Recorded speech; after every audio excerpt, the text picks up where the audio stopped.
ഈ റംസാൻ മാസത്തിൽ ജനിച്ചതുകൊണ്ടാണോ വീട്ടുകാർ റംസാൻ എന്ന് പേരിട്ടത്? അതെ, ആക്ച്വലി ഞാൻ ജനിച്ച സമയത്തും റംസാൻ മാസമായിരുന്നു. ഓക്കെ. എൻ്റെ ഈ ബർത്ത്ഡേക്ക് റംസാൻ മാസമാണ്. പിന്നെ അങ്ങനെ നടക്കുന്നു. പിന്നെ മൂവി കഴിഞ്ഞ വിശേഷങ്ങൾ എല്ലാം കൊണ്ടും ഒരു സന്തോഷത്തിന്റെ ഒരു മാസം. വമ്പനൊരു വിശേഷമാണ് റംസാനെ കാത്തിരിക്കുന്നത് അല്ലെ, ഭീഷ്മ പർവം എന്നുള്ള സിനിമ. വളരെ നല്ലതായിട്ട് ആ സിനിമ പോയി. അതിൽ ഏറ്റവും കൂടുതൽ ഹൈലൈറ്റ് ആയത് റംസാൻ അഭിനയിച്ച പാട്ടാണ്. അത് ചെയ്യുമ്പോൾ അങ്ങനെ വിചാരിച്ചിരുന്നു, അങ്ങനെ സിനിമയെക്കാളും കൂടുതൽ, അല്ലെങ്കിൽ സിനിമ എത്രത്തോളം സംസാരിക്കപ്പെടുന്നു അത്രത്തോളം ആ പാട്ട് സംസാര വിഷയമാകുന്നു? ഇല്ലില്ല, ഒരിക്കലും ഇല്ല. കാരണം ഞാൻ ആക്ച്വലി ചെയ്യുന്ന പ്രൊജക്ട്സിൽ ഒരിക്കലും അതിന്റെ റിസൾട്ടിന്റെ പീക്ക് ലെവലൊന്നും ഒരിക്കലും എക്സ്പെക്ട് ചെയ്യാറില്ല. നമ്മുടെ സന്തോഷം, നമ്മുടെ സാറ്റിസ്ഫാക്ഷൻ അത് മാത്രമേ നോക്കാറുള്ളൂ. ആക്ച്വലി എനിക്ക് മൂവീസിൽ അഭിനയിക്കുമ്പോൾ ഓക്കെ, നമ്മൾ ഡാൻസ് അല്ല ക്യാരക്ടർ റോൾ ചെയ്ത് പ്രൂവ് ചെയ്യണം എന്നുള്ള രീതിയിലുള്ള കുറച്ച് ആഗ്രഹങ്ങളൊക്കെ ഉണ്ടായി. പക്ഷെ ഇത് വിളിച്ചത് എന്നെ അമലേട്ടനാണ്. എനിക്കൊരിക്കലും നോ പറയാൻ പറ്റില്ല. ആ ഒരു സത്യം. അപ്പോൾ നോ പറയാറെങ്കിൽ ഒരു നഷ്ടമായേനെ. അപ്പോൾ അങ്ങനെ ചെയ്തൊരു പടമാണ്. എക്സ്പെക്ടേഷൻ ഒന്നും ഉണ്ടായിരുന്നില്ല, പക്ഷെ ഇത്രയും വലിയ ക്രൂവിൽ ഒരു ചെറിയ ഭാഗം ആവുന്നതിന്റെ സന്തോഷം ഉണ്ടായിരുന്നു. അങ്ങനെ ചെയ്തു. അത് കഴിഞ്ഞപ്പോൾ പാട്ട് ഫസ്റ്റ് ടൈം കേട്ടപ്പോ റംസാൻ ഇഷ്ടപ്പെട്ടോ? അതെയോ അതായത് ഇത് എന്റെ ടൈപ്പ് ഓഫ് ഒരു പാട്ടല്ലല്ലോ അങ്ങനെയൊക്കെ? ഇല്ലല്ല, എനിക്ക് ഭയങ്കര ഇഷ്ടപ്പെട്ടു പാട്ട്. ആക്ച്വലി നമ്മള് എപ്പോഴും സ്റ്റീരിയോ ബ്രേക്ക് ചെയ്യുക അല്ലെങ്കിൽ ഔട്ട് ഓഫ് ദി ബോക്സ് എന്നൊക്കെ തിങ്ക് ചെയ്യുമ്പോൾ എപ്പോഴും എനിക്ക് ഭയങ്കര ആഗ്രഹമാണ് അങ്ങനെ ചെയ്യാനായിട്ട്. പെട്ടെന്ന് അമലേട്ടൻ്റെ പടത്തിലും കൂടി ഇങ്ങനെ ഒരു സംഭവം, അതും കുറച്ച് എന്താ പറയുക സെക്സി ആയിട്ടുള്ള ഒരു സോങ്ങും, അതില് ഒരു മെയിൽ ഐറ്റം ഡാൻസ് എന്ന് പറയുമ്പോൾ ഒരിക്കലും മലയാളത്തിൽ അധികം എക്സ്പെക്ട് ചെയ്തിട്ടില്ല. മെയിൽ ഐറ്റം ഡാൻസ് മലയാളത്തിൽ ഇതുവരെ വന്നിട്ടില്ലെന്ന് തോന്നുന്നു. പഴയ സിനിമകളിലെ ഡിസ്കോ ബേസ്ഡ് ആയിട്ടുള്ള ഐറ്റം ഡാൻസസ് ഒക്കെ ഉണ്ടായിട്ടുണ്ട്. പക്ഷെ ഇതൊരു പ്യുവർ ശരി എന്നാ. അപ്പോ അങ്ങനെയായിരുന്നു എനിക്കൊരു ലൈക് പാട്ട് കേട്ടപ്പോൾ തന്നെ എനിക്ക് തോന്നിയത് ഓക്കെ, ഇതൊരു സ്റ്റീരിയോ ബ്രേക്ക് ചെയ്യുന്ന സംഭവമാണ്, പരിപാടിയാണ്, നമുക്കിത് എന്തായാലും അടിപൊളിയായിട്ട് ചെയ്യണമെന്നൊക്കെ. അത് തൃശ്ശൂര് മൈസെൽഫ് ആൻഡ് മൈമൂസ് എന്ന് പറയുന്ന ഡാൻസ് ക്ലാസ്സിലെ സുമേഷ് ആൻഡ് ജിഷ്ണു രണ്ടുപേരാണ് ചെയ്യുന്നത്. അപ്പോൾ അവരും ആ പാട്ടിന്റെ വേറെ പരദീസ അതും അവർ തന്നെയാണ് ചെയ്തത്. പിന്നെ ഇതിനകത്തേക്ക് വന്നപ്പോൾ കുറച്ചുകൂടി കൊറിയോഗ്രാഫ്ഡ് ആയി സ്റ്റെപ്സും കാര്യങ്ങളൊക്കെ. ആദ്യം പ്യൂറായിട്ട് നമ്മൾ എന്താ പറയുക പഴയ കാലത്തെ സ്റ്റെപ്സും കാര്യങ്ങളൊക്കെ ഇട്ടാണ് ചെയ്തത്. എന്നിട്ട് അത് എഡിറ്റ് ചെയ്ത് അമലേട്ടിന് അയച്ചിട്ട് പറഞ്ഞു ഇതിന്റെ കൂടെ നിങ്ങളുടെ പരിപാടിയും കൂടിയും വേണം, നിങ്ങളുടെ പുതിയ സ്റ്റൈലും ഹിപ്പ് ഹോപ്പും മിക്സ് ചെയ്യണം, എനിക്കതാണ് വേണ്ടതെന്ന് പറഞ്ഞു. പിന്നെ നമ്മൾ കളർ മാറ്റി കുറച്ചുകൂടി പുതിയ മൂവ്സ് അല്ലെങ്കിൽ ഹിപ്പ് ഹോപ്പിന്റെ മൂവ്സ് ഒക്കെ ആഡ് ചെയ്തിട്ട് അമലേട്ടിന് അയച്ചെടുത്തപ്പോൾ ഭയങ്കര ഇഷ്ടമായി. അപ്പോൾ പിന്നെ ഷൂട്ട് ഉടനെ പെട്ടെന്നുണ്ടായിരുന്നു. അതോടെ എല്ലാം പെട്ടെന്നായിരുന്നു. പാട്ട് ഇറങ്ങിയതും വൈറലായതും എല്ലാം വൈറൽ. ഇപ്പോഴും ആ പാട്ടിനെ കുറിച്ച് എല്ലാവരും സംസാരിച്ചു. ഞാനൊക്കെ റീൽ ചെയ്തു, നീ കണ്ടു.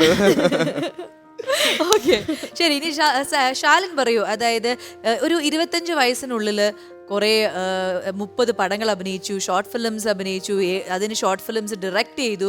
അപ്പോൾ എനിക്ക് തോന്നുന്നു വലിയൊരു അച്ചീവ്മെന്റ് തന്നെയായിരിക്കും. നമ്മൾ ഇത്ര ചെറിയൊരു പ്രായത്തിൽ തന്നെ ഇത്രയും കാര്യങ്ങൾ അച്ചീവ് ചെയ്യുക എന്ന് പറയുന്നത് വലിയൊരു കാര്യമാണ്. അപ്പോൾ എങ്ങനെയായിരുന്നു ചെറുപ്പം മുതലേ ഇങ്ങനെ ഒരു കാര്യങ്ങളൊക്കെ ചെയ്യണം എന്നുള്ളൊരു ആഗ്രഹം? വെൽ പ്ലാൻഡ് ആയിട്ടാണോ ഈ കരിയർ മുന്നോട്ട് കൊണ്ടുപോയത്? വെൽ പ്ലാൻഡ് ഒന്നായിരുന്നില്ല. എനിക്ക് ഒരു സമയം കഴിഞ്ഞപ്പോഴാണ് ഡയറക്ഷൻ എന്നുള്ളൊരു ആഗ്രഹം വന്നത്. അതായിരുന്നില്ല ഒരിക്കലും വിചാരിച്ചത്. വീട്ടുകാരുടെ സപ്പോർട്ടിലാണല്ലോ ആദ്യമേ സിനിമയിൽ വന്നത്. പക്ഷേ വെൽ പ്ലാൻഡ് ഞാൻ ഒരിക്കലും ചിന്തിച്ചില്ല ഞാൻ ഡയറക്ഷൻ അത്ര സീരിയസ് ആയിട്ട് എടുക്കും അല്ലെങ്കിൽ ഷോർട്ട് ഫിലിംസ് ചെയ്യും, ആ ഒരു റൂട്ടൊന്നും. സോ ഒരിക്കലും വെൽ പ്ലാൻഡ് ആയിരുന്നു ഒന്നും പറയാൻ പറ്റില്ല. 30 പടം എന്നൊക്കെ ഞാൻ ഇന്ന് രാവിലെ ഇവിടുത്തെ ചേട്ടൻ വന്ന് പറഞ്ഞപ്പോഴാണ് ഞാൻ അറിയുന്നത്. ഇനി നമ്മളൊക്കെ ഒരുപാട് ബഹുമാനിക്കണം.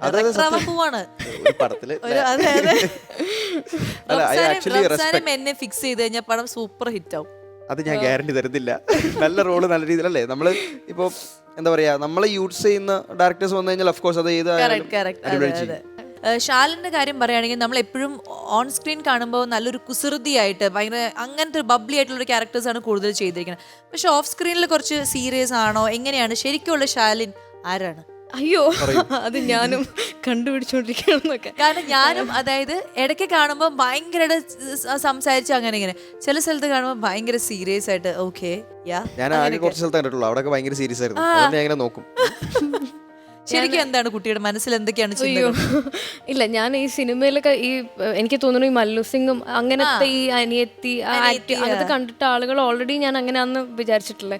അപ്പം ഞാനിപ്പോൾ ഇങ്ങനത്തെ ഒരു പബ്ലിക് അപ്പിയറൻസിന് പോകുമ്പോൾ വളരെ എക്സ്പ്രസീവ് ആക്റ്റീവ് ആവും. അപ്പോൾ ഞാൻ എങ്ങനെ ആക്റ്റീവ് ആവേണ്ടതെന്ന് എനിക്ക് അറിയില്ല. ഞാൻ ഇൻട്രോവേർട്ട് ആണോ എന്ന് വെച്ചാൽ ആണ്, പക്ഷെ സെലക്റ്റീവ്ലി ഭയങ്കര എക്സ്ട്രോവേർട്ടാണ്. എനിക്ക് പറ്റിയ ആൾക്കാരും ഒരു നല്ലൊരു സർക്കിളൊക്കെ ആണെങ്കിൽ ഞാൻ ഭയങ്കര ഓണായിരിക്കും, ഭയങ്കര ഹാപ്പി ആയിരിക്കും.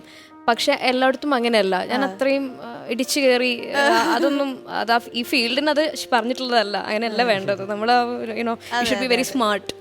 But I don't think I am. ഈ റംസാനും ചെറിയ കുട്ടിയായിട്ട് വന്നതാണ്.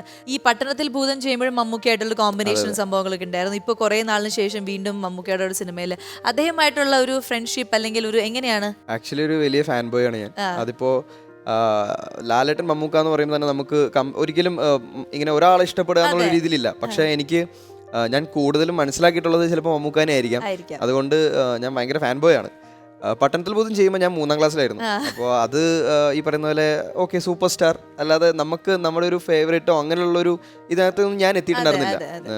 അപ്പോൾ അത് അങ്ങനെ ഒരു പടം ചെയ്തു എന്നുള്ളൊരു ഇത് മാത്രമേ ഉണ്ടായിരുന്നുള്ളൂ. പിന്നെ അന്ന് ഒരുപാട് എക്സ്പീരിയൻസ് ഉണ്ടായി. മമ്മൂക്കാൻ്റെ കൂടെ ഇരിക്കാൻ പറ്റി, സംസാരിക്കാൻ പറ്റി, ഒരുമിച്ച് അഭിനയിക്കാൻ പറ്റി, അങ്ങനെയൊക്കെ. പക്ഷേ അതിൽ അഭിനയിച്ചെങ്കിലും ഞാൻ ഭീഷ്മയിൽ മമ്മൂക്കായിട്ട് സീനൊന്നുമില്ല.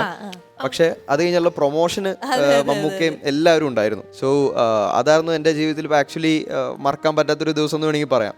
ഞാൻ മമ്മൂക്കായിട്ട് കുറച്ച് നേരം സംസാരിച്ചു, ഫോട്ടോ എടുത്തു. മമ്മൂക്കാൻ്റെ അടുത്ത് ചോദിച്ചു നീ ഇന്ന് ലേറ്റ് ആയിട്ടാണോ വന്നതെന്ന്. ഞാൻ പറഞ്ഞു അല്ല ഞാൻ ആദ്യം വന്നേ, നിന്നെ കണ്ടില്ലോ സ്റ്റേജിലെന്ന് ചോദിച്ചു. ഞാൻ പറഞ്ഞു ഞാൻ ഏറ്റവും ബാക്കിൽ നിൽക്കുമായിരുന്നു, എനിക്ക് ഫ്രണ്ടിൽ വന്നിട്ടുണ്ടായില്ല. ഓക്കെ എന്ന് പറഞ്ഞു. പിന്നെ ഫോട്ടോ എടുത്ത് സംസാരിച്ചു. അന്ന് വെൽ സ്പെൻഡ് ആയിരുന്നു അന്നത്തെ ദിവസം എല്ലാവരുമായിട്ട്. ഇപ്പോൾ സൗബിൻകെ ആയാലും അമലേട്ടൻ അന്നുണ്ടായില്ല, പ്രൊമോഷൻ ഒന്നും അമലേട്ടൻ വരില്ല. പക്ഷെ എല്ലാവരുമായിട്ട് ഭയങ്കര ഹാപ്പി ആയിരുന്നു, മെമ്മറബിൾ ഡേ ആയിരുന്നു. പക്ഷെ എന്നിട്ട് ഞാൻ പടത്തിന്റെ കാര്യം പറയാം, എനിക്ക് അത്ര ഒരു ഫ്രീഡം എനിക്ക് പെട്ടെന്ന് തോന്നിയില്ല. കാരണം മമ്മൂക്കയുടെ കൂടെ ആ 3ാം ക്ലാസ് പയ്യനാണ് ഇന്ന് രതിപുഷ്പത്തിൽ വന്ന് നിൽക്കുന്നത്. എനിക്ക് സൗബിൻക്ക് അത് കഴിഞ്ഞപ്പോൾ മെസ്സേജ് അയച്ചായിരുന്നു. പണ്ടത്തെ മമ്മൂക്കായിട്ടുള്ള ഫോട്ടോയും ഇപ്പോഴത്തെ ഫോട്ടോയും ഒരുമിച്ച് ആരും എഡിറ്റ് ചെയ്തിട്ടുണ്ടായി. അത് അയച്ചിട്ട് ഒരാടെ നീ ആയിരുന്നല്ലേ. ഞാൻ പറഞ്ഞു എന്നിട്ട് എന്താ പറയാണ്ടിരുന്നേ എന്നൊക്കെ ചോദിച്ചു. ഞാൻ പറഞ്ഞു അയ്യോ മമ്മൂക്കാരുടെ അടുത്ത് എങ്ങനെയാ നീ അത് പറയാ. പിന്നെ വേറെ ലാംഗ്വേജിലൊക്കെ നിങ്ങൾ പടങ്ങൾ അഭിനയിച്ചു? ശാലിന് അഭിനയിച്ചിട്ടുണ്ടെന്ന് തോന്നുന്നു അല്ലേ തമിഴിലൊക്കെ? ഞാനിപ്പം എൻ്റെ തമിഴ് പടം ഇപ്പൊ ജസ്റ്റ് ചെയ്ത് കഴിഞ്ഞു. അതിന്റെ വിശേഷങ്ങൾ എന്തൊക്കെയാണ്? റിവീൽ ചെയ്യാൻ പാകത്തിനുള്ള വിശേഷങ്ങളായോ? സിനിമയിൽ എനിക്ക് കിട്ടിയിട്ടുള്ള ഏറ്റവും കൂടുതൽ ആക്ടിങ് പരിപാടിയുള്ള ഒരു സിനിമയാണ്. ജസ്റ്റ് ഷൂട്ട് കഴിഞ്ഞതേ ഉള്ളൂ. ഇപ്പം അതിൻ്റെ പോസ്റ്റ് പ്രൊഡക്ഷൻ നടന്നുകൊണ്ടിരിക്കുന്നു. നല്ല ടീമും കാര്യങ്ങളൊക്കെയാണ്. പക്ഷേ അത് പറഞ്ഞ പോലെ സിങ് സൗണ്ട് ആയിരുന്നു. അപ്പം എൻ്റെ ക്യാരക്ടറിന് ഇത്തിരി തമിഴ് ഡയലോഗ് ഉണ്ടായിരുന്നു. അതും ഒരു സ്ലാങ്, ഒരു സ്റ്റൈലിഷ് തമിഴ്. അപ്പം അതിൻ്റെ കുറച്ച് പ്രശ്നങ്ങളും കാര്യങ്ങളൊക്കെ ആയിരുന്നു. ഇപ്പം അതാണ് ഇപ്പം waiting, looking forward to that. അപ്പോൾ എന്തായാലും ഉടനെ തന്നെ റിലീസ് ആവും ഇൻഷാ അല്ലാഹ്.